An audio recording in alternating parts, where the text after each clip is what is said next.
Bonjour et bienvenue sur Testcars pour l'essai aujourd'hui de la nouvelle Mini Cooper 2018 dans sa version 3 portes et livrée Solaris Orange. On attaque comme d'ordinaire par le design. Ce qui change, c'est notamment une petite retouche au niveau du logo. La face avant est sportive avec notamment le pack aérodynamique, le kit tout au moins aérodynamique John Cooper Works. Il y a des anti-brouillards, un pack éclairage avec les LED adaptatives, des clignotants blancs, les anti-brouillards, les capteurs également présents à l'avant, des bandes noires sur le capot.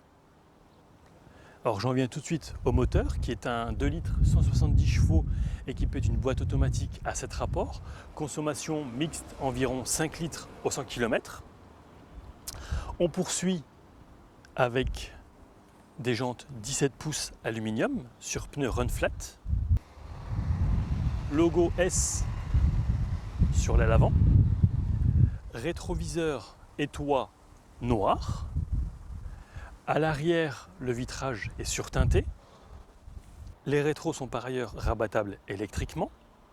Après le vitrage teinté, à l'arrière, il y a également les capteurs, la caméra de recul, 2 échappements en position centrale.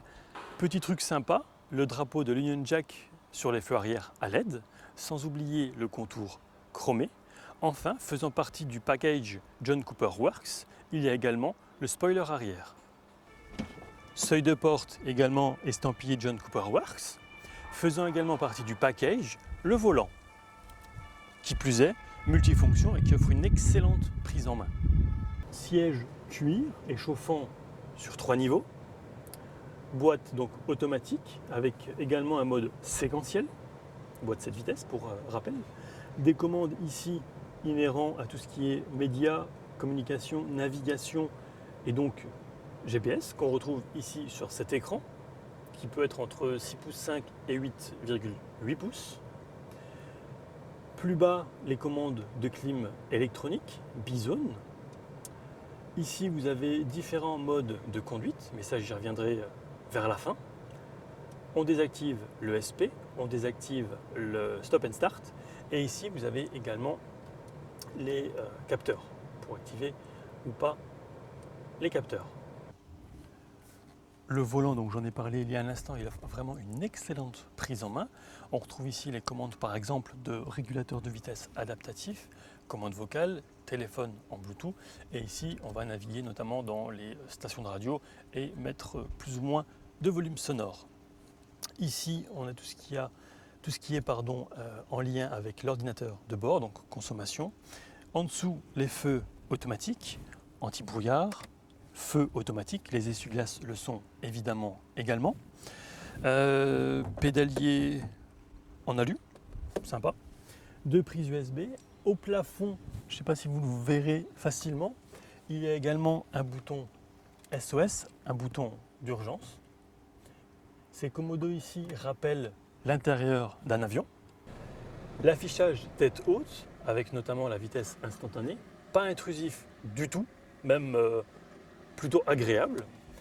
Donc cet écran tactile avec des services connectés, mais également la compatibilité Apple CarPlay.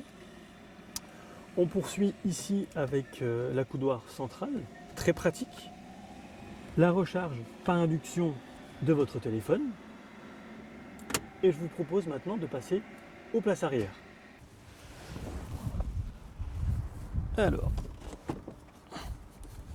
hop, on avance ça, voilà. Alors, à l'arrière, comment on est installé à l'arrière? On va relever ça aussi, voilà. Eh bien, il y a de la place. Avec 2 haut-parleurs, des rangements pour les boissons, il y a de la place. Même au niveau de la tête, il reste ça, donc c'est impeccable.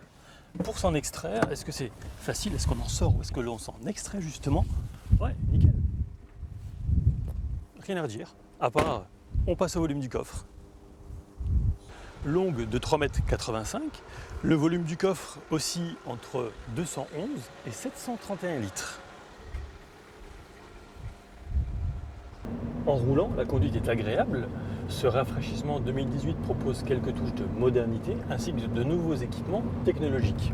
La position de conduite au top, le maintien latéral optimal. Il y a également différents modes de conduite, sport, green ou standard, qui s'appelle MIT. Personnalisable à souhait, cette version haut de gamme s'affiche à 42 368 € et c'est peut-être là le seul défaut que je pourrais lui trouver. Pour cet essai, je tiens à remercier Sacha de BMW Belux, Cédric de CF Photographie ainsi que Romain de la télé RIF 54. Quant à nous, on se retrouve très vite pour un prochain essai.